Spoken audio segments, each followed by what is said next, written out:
alguien, te iba a decir, conoce del tema y de los medios en general, es nuestra invitada que ya después de sufridos 55 minutos de taxi, se pudo conectar para estar con nosotros. Pero antes de presentar a Clara Mariño, si es que alguna presentación necesita, queríamos mencionar también que hoy, 30 de agosto, es el Día Internacional de las Víctimas de Desaparición Forzada, una iniciativa de la Asamblea General de las Naciones Unidas para recordar y concientizar sobre una práctica terrorífica, espantosa, que nuestro país ha vivido en forma muy directa.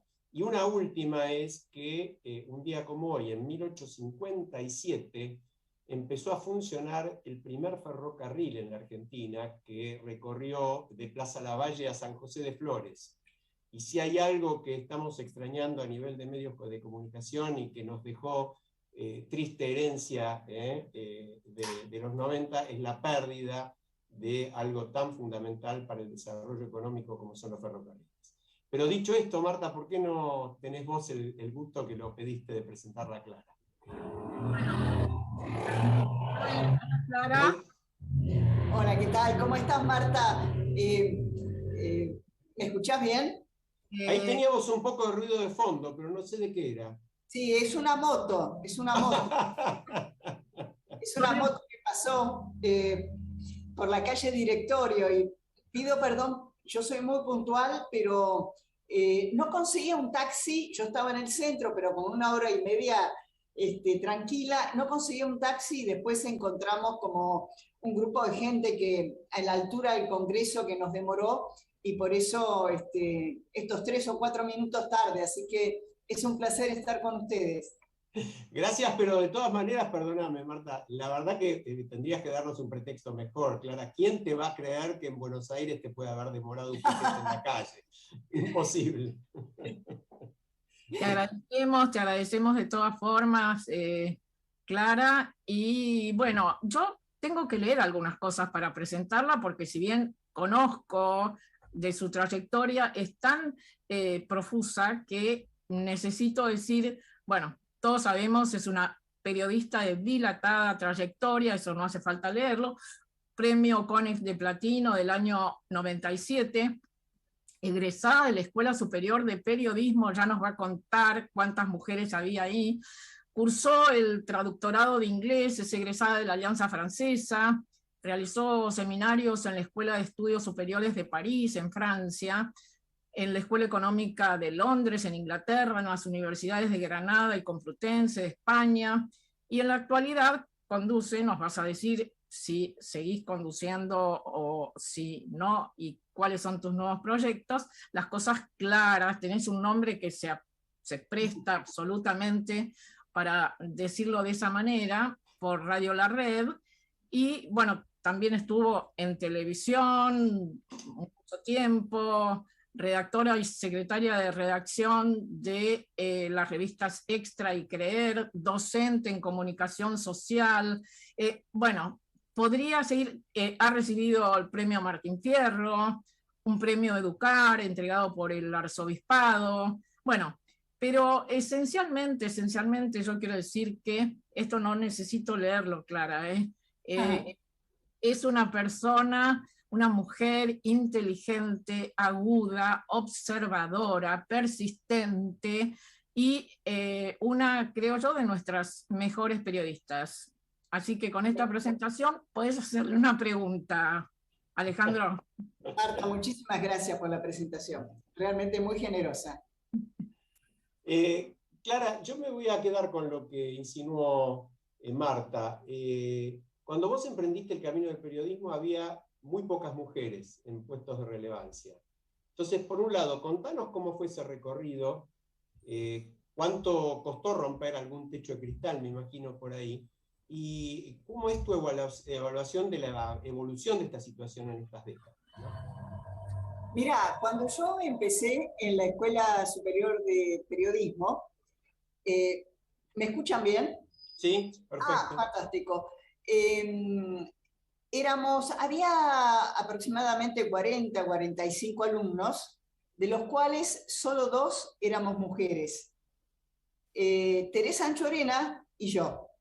Teresa después se dedicó a la política y después al arte, a las galerías de arte, que eran lo que más le gustaba, y bueno, yo seguí la carrera de periodismo.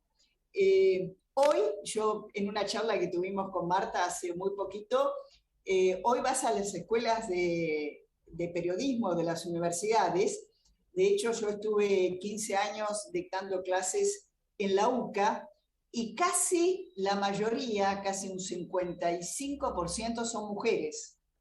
Es decir, que en 30 años la evolución de la participación de las mujeres en la carrera de periodismo ha sido extraordinaria. Y yo siempre digo que lo que ha posibilitado, entre tantas cosas, esta irrupción de la mujer en la carrera de periodismo es la explosión tecnológica, la creación y la aparición de la televisión, de los canales de noticias, de la televisión por cable, de la multiplicación de las radios, de las FM, de todas las medios de comunicación que hoy están online, y eso posibilitó que las mujeres, como productoras especialmente, tuvieran un campo de acción que hace 20, 25, 30 años o un poquito más, hace 40 años, que es cuando yo empecé, prácticamente era imposible. Así que la explosión tecnológica fue fundamental en la participación de la mujer hoy en el periodismo. ¿Y notas alguna diferencia al ejercer el periodismo entre varones y mujeres? Mirá, eso es una pregunta muy difícil que yo por ahí no te la puedo contestar, pero yo creo que hay en la mujer una percepción un poco más integral de la realidad. Yo creo que lo que aporta a la mujer es un análisis de la realidad un poquito más amplio, y esto es lógico, que la que tenían los hombres. Es decir, es como que extendemos el campo de análisis de la noticia. Esto obviamente no es una cosa matemática, pero yo creo que el aporte de la mujer ha ayudado a extender la capacidad de análisis de la información y de la noticia. Esa es la diferencia que yo encuentro. Clara, y en cuanto a, digamos, derecho de piso, llamémosle a dificultad para llegar, ¿vos ves que ha habido también alguna evolución? ¿Era más difícil antes para la mujer que ahora? ¿Hay real igualdad en este momento en el acceso a cargos de más importancia, a lugares de mayor trascendencia pública? Mira, yo lo que quiero destacar es cómo ha evolucionado las posibilidades de la mujer en el campo de la comunicación y del periodismo. Obviamente que todavía para una mujer es mucho más difícil acceder a puestos de jerarquía, a progresar, no solo económicamente, sino estar al frente de un programa de radio o de televisión. Aún ¿cómo te podría decir? No hay igualdad de acceso. ¿Podemos decir que tenés que hacer el doble para parecer la mitad de buena? Es aproximadamente, esa es la medida. Esa es la medida. Lo que no quiero dejar de reconocer que la evolución es positiva, pero sí que hay que seguir trabajando y mucho en lograr esa igualdad que vos has mencionado, Marta. Vos sabés que a mí me parece muy importante, Clara, lo que estás señalando, porque vos no tenés una posición pública, digamos, de una reivindicación feminista en el sentido más duro de la palabra. Ojo, claro. Yo me identifico, si se quiere, como feminista, porque hace muchísimos años que, por ejemplo, he trabajado el tema de plantear que los derechos de la mitad de la humanidad son los más postergados desde siempre, y estamos hablando nada menos que de la mitad de la humanidad, y nunca, desde lo mío como abogado, nunca en la doctrina jurídica se hizo ese planteo como una cuestión central como debió haberse hecho. Pero también me parece que escucharte decir a vos, que sos una periodista destacada, exitosa, con una larga trayectoria, que tenés tus programas, tuviste tus programas, etcétera, que el esfuerzo es el doble y el resultado puede ser la mitad, me parece que es muy significativo para una cantidad de gente que dice, bueno, no, ya está, ¿qué más quieren? Ya está, ya se consiguió. Yo creo que sigue siendo una larga lucha, ¿no? Esa es la sensación. Sí, es una lucha permanente. Un poco tal vez porque más allá de la carrera, entiendo yo un poco así la vida. En realidad yo generalmente me quejo muy poco, lo cual no quiere decir que yo diga a veces qué injusto esto, qué injusto el otro. Yo creo que ante una dificultad yo lo que busco siempre primero, pero no en mi carrera, sino en la vida, tratar de superarlo. Pero nunca, por eso digo, nunca debemos dejar de percibir cuál es el camino, cuál es la línea que hay que transitar. Insisto, hemos recorrido, como decía una vieja publicidad, un largo camino, pero todavía nos queda otro camino por recorrer y tiene que ver con la necesidad de tener un reconocimiento que, insisto, como marcaba muy bien Marta, a las mujeres se nos perdona menos los errores. Yo veo algún sector, algunos periodistas, hombres que a veces cometen errores que creo que a una mujer no se los perdonaría. Pero yo no me quedo en la queja y digo, bueno, esta es la realidad, luchemos todos desde el lugar que estamos para cambiar esa realidad. Tal cual. O sea que, perdón, Marta, agrego un pequeñísimo comentario. Me acordaba, hace no mucho tiempo, vimos con mi esposa Inventando a Ana, la serie esta tan interesante sobre la chica que estafó a altas personalidades de New York, donde una de las protagonistas es la periodista que hace toda la investigación, que está embarazada y cerca de tener familia. Y yo me confrontaba conmigo mismo y decía, ¿cómo me choca que esté haciendo semejante esfuerzo cuando está por tener familia, inclusive cuando tiene familia y tiene que viajar a los 20 días y dejar a la nena? Y mi mujer con toda razón me dice, pero escúchame, ¿qué problema habrías tenido si el que tiene que viajar es el padre? ¿Cuál es el problema si se le puede dar la mamadera? ¿Dónde está el inconveniente? En una situación profesional, por supuesto, de enorme desafío, donde era una posibilidad extraordinaria para ella, ¿no? Bueno, dale, Marta, perdón. Sí. Vos cuando... Perdón, sí, Marta. Dale. Claro. No, vos cuando estás en una carrera, yo siempre sabés que hay cosas que tenés que sacrificar. Yo también he sacrificado en algún momento, ahora no, algunas cosas, pero eso es una elección personal. Eso es una elección personal y la mujer por ahí está todavía un poquito más condicionada desde el punto de vista familiar. Pero yo conozco un montón de mujeres, no solo en nuestra carrera, sino en otras, que han logrado equilibrar la vida familiar con la vida profesional.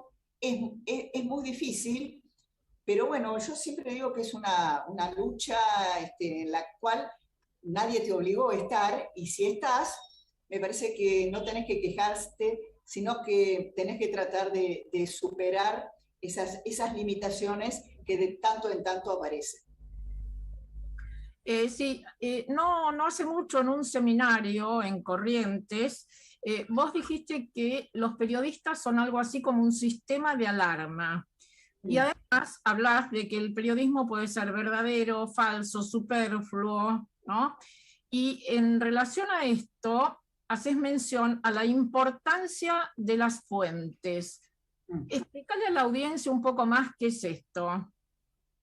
Mira, la idea de que el periodismo es un sistema de alarmas, no es una idea mía, es del un gran periodista norteamericano que se llamó Walter Cronkite, que era el padre del periodismo televisivo en los Estados Unidos. Si ustedes ven, por ejemplo, algún documental sobre la muerte de Kennedy, y el periodista que aparece dando a conocer la noticia que Kennedy había muerto es Walter Cronkite, uno de los, quizás el mayor periodista de la televisión que tuvo los Estados Unidos. Y yo lo que creo que uno de los problemas que estamos viviendo hoy en el periodismo es el tema que hay como una batalla entre las opiniones y los hechos. Y yo creo que una de las cosas que nunca debe abandonar el periodista o el periodismo son los hechos. Y a partir de los hechos sí, vos podés tener distintas maneras de ver la realidad. Obviamente a través de tu personalidad, de tu formación, de tus ideas, pero siempre el hecho debe estar por encima de las opiniones. Y yo lo que veo, que no es solo un fenómeno de la Argentina, sino un fenómeno mundial, es que los hechos están siendo de alguna manera relegados en favor de la opinión. Y este es un fenómeno que tiene que ver con la posverdad, donde este es un fenómeno mundial, es un fenómeno mundial, y yo te voy a agregar algo más que dijo hace muy poquito uno de los directores del Washington Post que estuvo en la Argentina, donde hoy la gente, esto lo decía Martin Baron, que fue hasta hace muy poquito director del Washington Post, decía que hoy las audiencias, las que escuchan radio, las que ven televisión o leen un diario, más que ir a informarse, buscan que ese periodista ratifique lo que ella está pensando. Y este es todo un desafío para el periodismo. Es decir, las audiencias, por eso hoy ves canales que prácticamente de alguna manera conforman a una determinada audiencia, otro canal que conforma a otro tipo de audiencia, porque la gente va a buscar a alguien que en realidad ratifique lo que ella previamente está pensando. Ese es todo un problema, y donde el tema de los hechos, que sigue siendo fundamental para la construcción de cualquier noticia, de cualquier opinión, hoy están en riesgo. Y este es un fenómeno que no solo se da en la Argentina, sino que se está dando en casi todo el mundo. Sí, yo te escuchaba y pensaba, por ejemplo, justamente para no pensar en la Argentina, en los millones de estadounidenses que siguen pensando, convencidos, que a Trump le robaron la última elección presidencial, ¿no? Contra información que es prácticamente indiscutible porque está corroborada por los tribunales, por los distintos estados, por el propio Congreso norteamericano. Y sin embargo, el expresidente se para y grita esto, y hay millones que piensan como él, ¿no?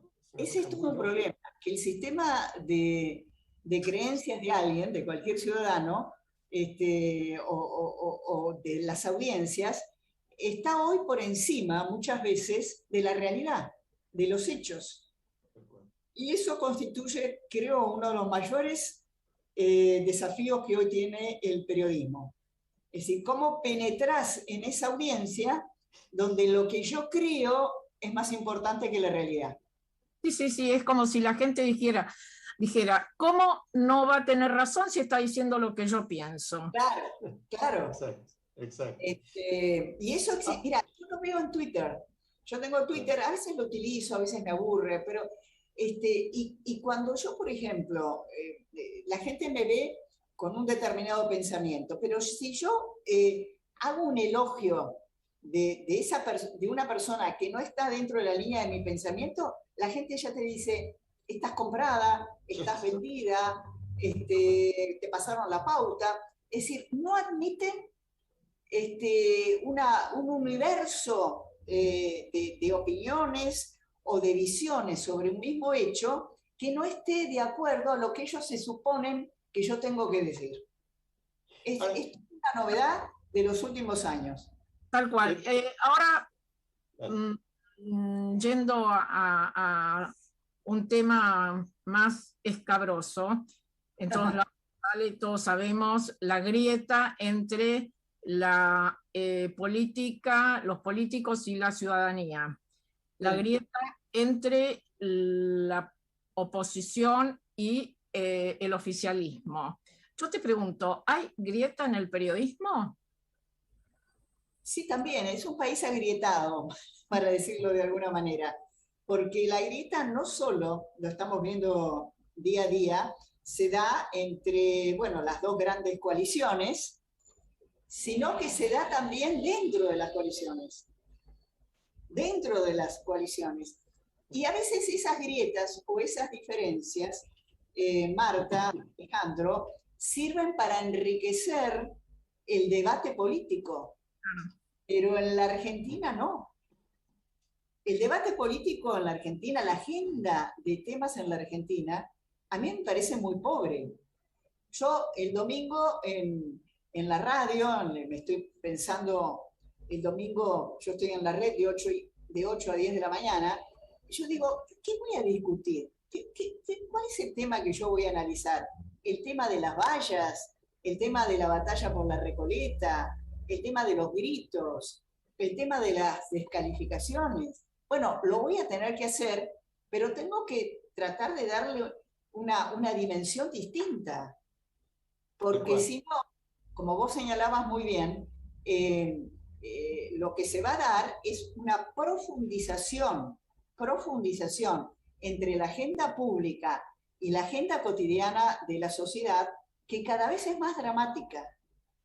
Y entonces lo que surge, ¿viste? Yo estaba leyendo una de las encuestas hace unas horas, me pasaron, que gente vinculada a lo que llamamos los libertarios, a pesar de algunos errores que ha cometido Milei en los últimos tiempos, tienen a nivel nacional un 18, un 20% de adhesión. Y a mí me parece que eso tiene que ver con una sociedad política que me parece que está desertando de discutir los grandes temas que hoy le interesan a cada uno de los argentinos, que se inicia con el tema de la inflación, sigue con la seguridad, con la necesidad de que de alguna manera te aseguren hoy en la ciudad de Buenos Aires transitar libremente sin tener problemas y dolores de cabeza todos los días.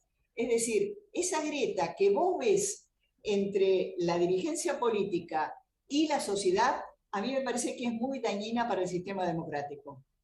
Vos sabés, Clara, que exactamente eso, quizás con palabras incluso bastante similares, escribimos con Marta en Infobae antes de ayer.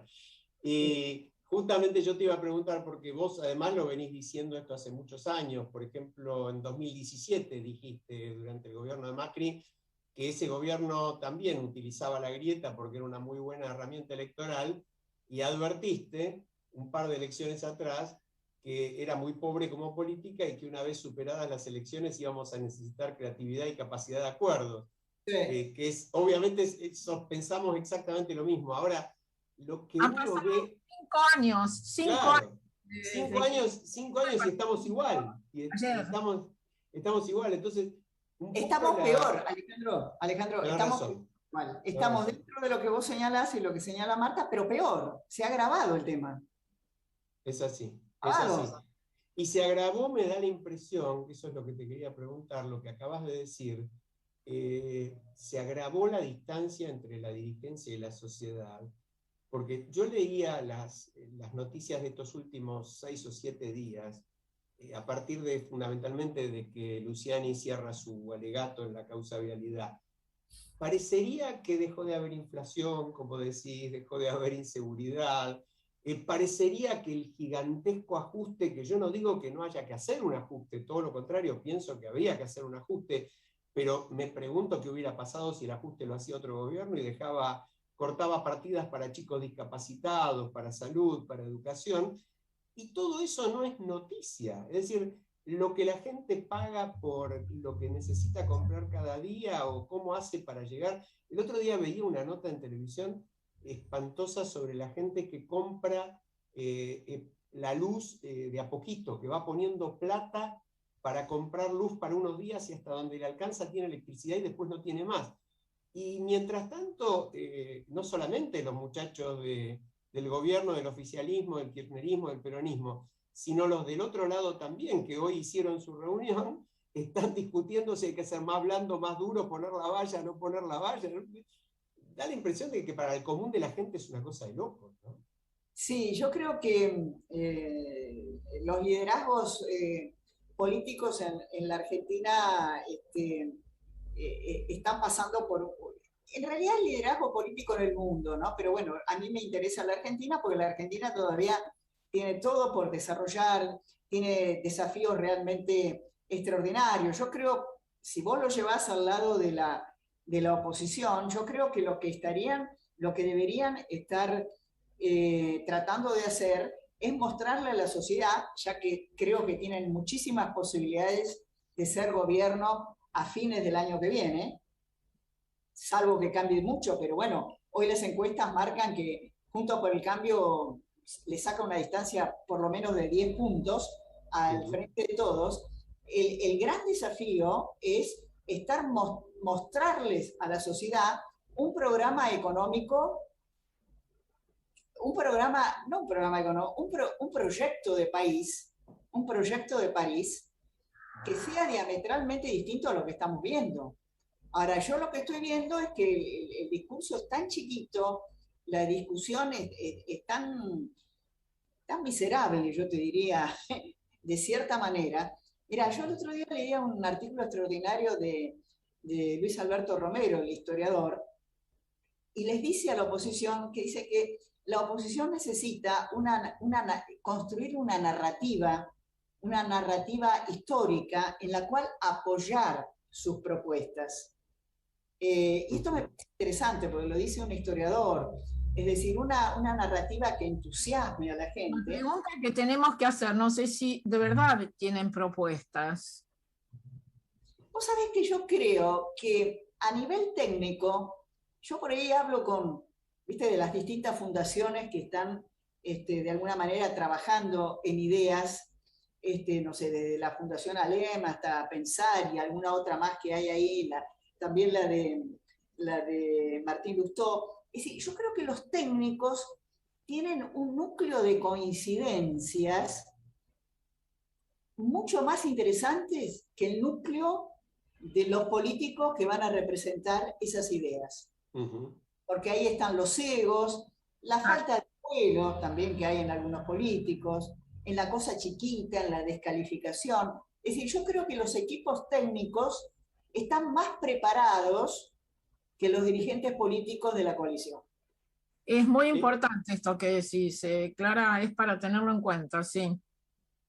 Sí. Ahora, en esa línea, Clara, porque vos en esas declaraciones que comenté del 2017 ya lo decías, tendríamos que tener alguna capacidad de acuerdo, y yo ahí te agrego, no sé, otra vez, tengo cierta deformación profesional con la mirada jurídica y hablo, por ejemplo, de seguridad jurídica, pero no de seguridad jurídica para inversores o para empresas solamente, sino de seguridad jurídica para la gente, digamos, de saber que en 4 o 5 años más o menos las condiciones van a ser las mismas para ver si me decido, si cambio esto, si hago lo otro, si invierto, ese tipo de cosas se pueden lograr sin un acuerdo un poco más amplio. ¿Se logran solamente con una victoria electoral?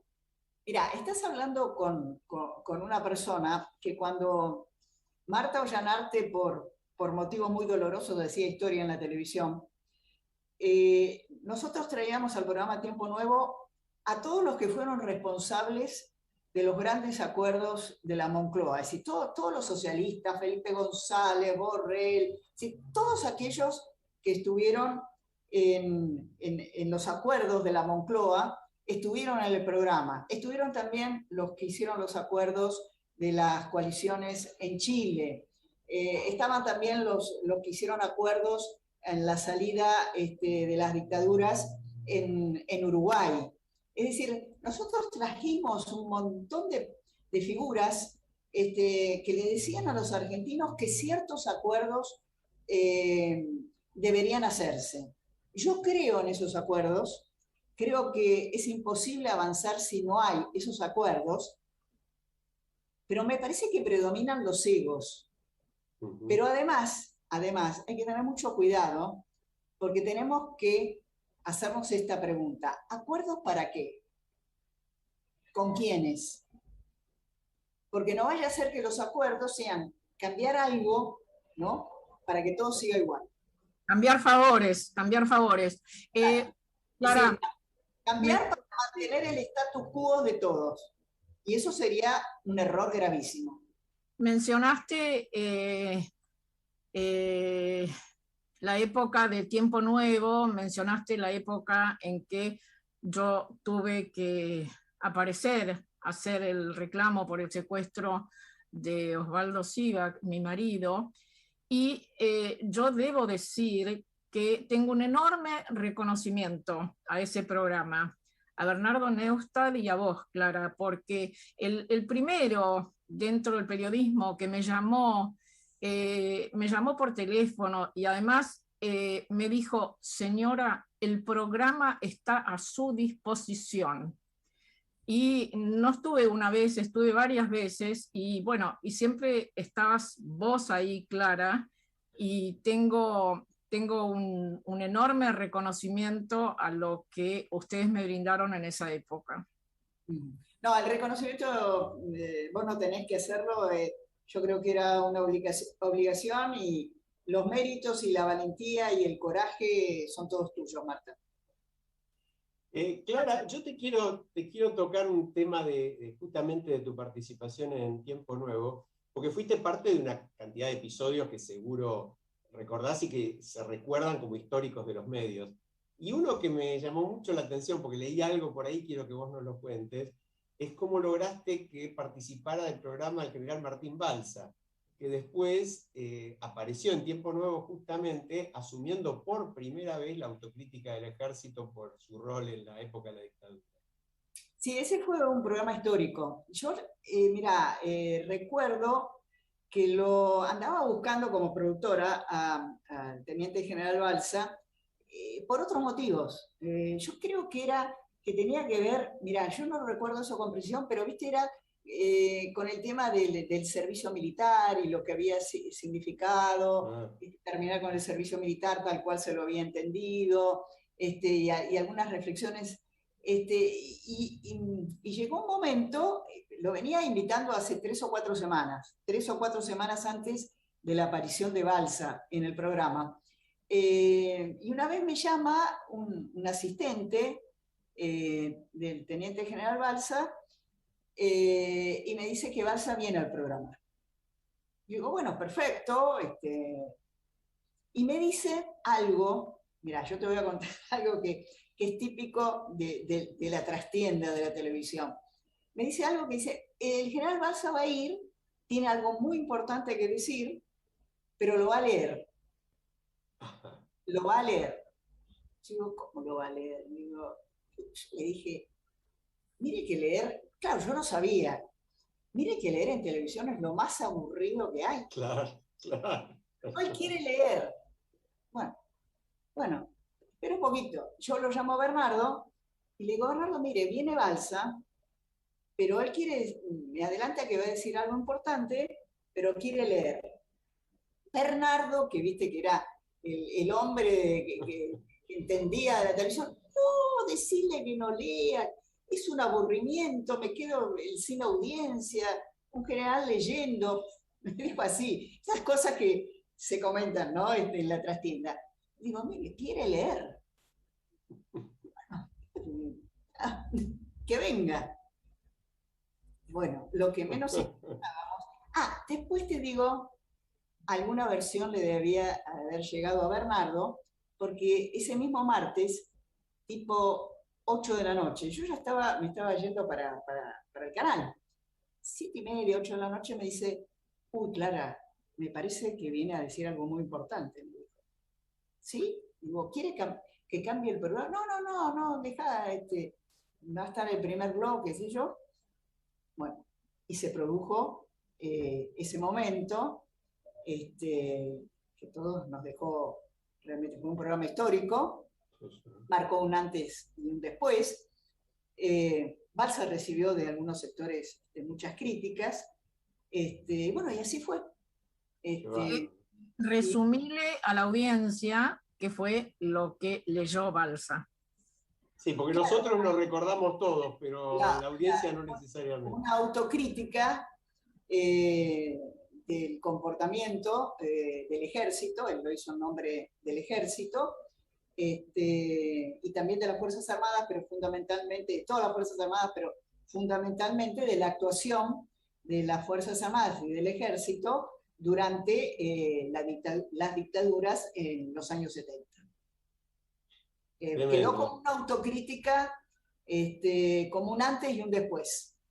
Y lo hizo con una fuerza, y claro, eso lo tenía que leer. Sí. Tenía que leer. Bueno, y ese quedó como uno de los programas históricos de Tiempo Nuevo. Sí, sí. Clara, contale un poquito a la audiencia esta cosa de la trastienda, ¿no? Vos tenés un programa armado, en programas tipo Tiempo Nuevo, en programas de noticias de hoy. Tenés un programa armado, pero la realidad tiene un dinamismo impresionante. ¿Cómo es el asunto? ¿Hay que cambiarlo todo el tiempo? ¿Hay que estar alerta durante mismo el programa? ¿Cómo funciona? Mira, generalmente, el programa duraba 2 horas. Y después terminó durando 1 hora, pero para lo que te voy a decir es lo mismo. Uno pensaba un programa el lunes y lo más probable que el jueves o el viernes tuviera que cambiar el 70% del programa. Qué bárbaro. Qué bárbaro. Porque si te quedabas con lo del lunes, te quedabas una parte, pero ni hablar del editorial de Bernardo, que iba con tapes y un montón de cosas. Eso había que cambiarlo permanentemente. Y terminábamos de definirlo, yo te diría, el lunes y a veces incluso hasta el día martes. Es decir, estaba en proceso. Eso pasa con todos los programas de televisión y de radio. Y hoy incluso se ha acelerado eso. Se ha acelerado. Yo incluso en radio tengo 2 horas, estoy en radio los domingos, y lo que hablé con mi productora el lunes, ayer, lo más probable que entre el viernes y el sábado estemos cambiando algún entrevistado o agregando algo. Tal cual, tal cual. Yo de mi parte te hago una...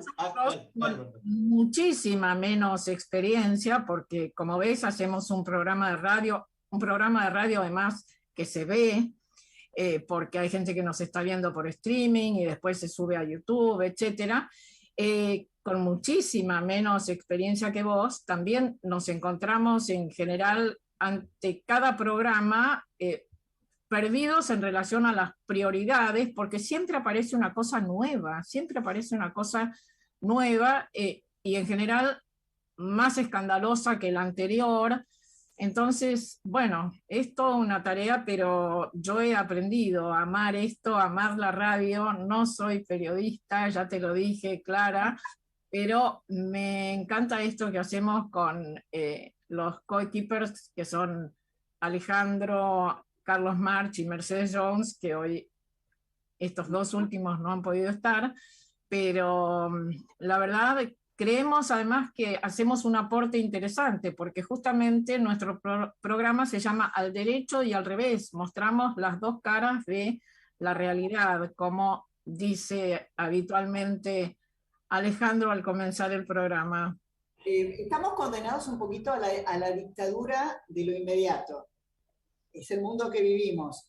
Si yo tuviera ahora, si me dieran a elegir hacer un programa de televisión, me gustaría cambiar después de estar sometida permanentemente a esta cosa de lo inmediato, hacer un programa donde se pudieran discutir los grandes temas y los grandes desafíos que tiene la Argentina, no sé, educación, política exterior, energía, renovación política. Hoy es imposible hacerlo, porque viste, la dictadura de lo inmediato y del rating hace muy difícil hacer eso, pero si a mí me dejara elegir, yo haría ese tipo de programa hoy. Sí. Vos dijiste hace un tiempo... Perdón, quiero citar una frase tuya, Clara, que en realidad no es tuya, sino que lo mencionás a Sarmiento, y coincido absolutamente que si todos los problemas de Argentina son problemas de educación. Exacto, exacto. Y Sarmiento decía que hay que educar a la sociedad en defensa propia. Sí. Tal cual. En defensa propia, es decir, la educación... a mí me parece que es otro de los temas que deberían estar en los medios y que lamentablemente no está. Insisto, el tema del rating acá es el que decide todo, y si yo sé que si hago un programa de educación lo vería muy poca gente. Muy poca. Por eso es complicado, pero a mí me parece que los grandes temas que están en crisis hoy en la Argentina merecen una reflexión absolutamente amplia, con sentido de futuro. Y eso nos faltan los medios de comunicación. Sí, yo quería mencionar algo que vos dijiste también un tiempo atrás. Los medios de comunicación deberían apostar más por la discusión de ideas, justamente, sin caer en los adjetivos, darle espacio al pensamiento. Es lo que tratamos. Y pensaba que hace una semana teníamos sentado con nosotros charlando, así distendido, tipo café, y tratando de dejar alguna idea para que la gente piense, no para que corrobore lo que pensaba antes de escucharnos. Con Carlos Gavetta, un periodista también de larga trayectoria, que aparentemente uno dice, ¿en qué pueden coincidir Clara Mariño y Carlos Gavetta? Van a disentir en muchas cosas. Sí, pero Gavetta resaltó lo mismo que vos, el valor de los hechos. Y centró buena parte de su charla en eso, con lo cual claramente van los dos en esa dirección, ¿no? De facilitar ese debate que nos falta. Vos fíjate que hoy se ve en televisión, y yo me niego a eso, me lo he pedido, está el conductor o los que acompañan mirando el celular y dice, bueno, acá me están informando tal cosa, y yo no sé, yo no, como periodista no puedo transformarme en un emisor de alguien que me manda un mensaje. De acuerdo. Fíjate vos, yo veo mucha televisión internacional, por obligación, por formación, y vos no ves a los periodistas de CNN o la de televisión francesa o la televisión española mirando el celular diciendo, acá me están diciendo tal cosa.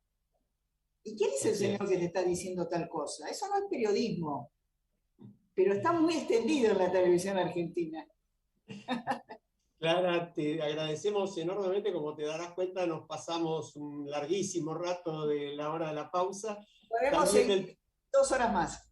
También del tiempo que habíamos combinado con vos, te agradecemos muchísimo. Un placer tenerla a Clara Mariño con nosotros y volveremos a charlar sin ninguna duda. Muchas gracias. Cuando quieras, Alejandro, y mi cariño y mi admiración que tengo permanente por Marta. Gracias. Ampliamente compartida por todos los que la conocemos. Seguiremos aprendiendo con vos.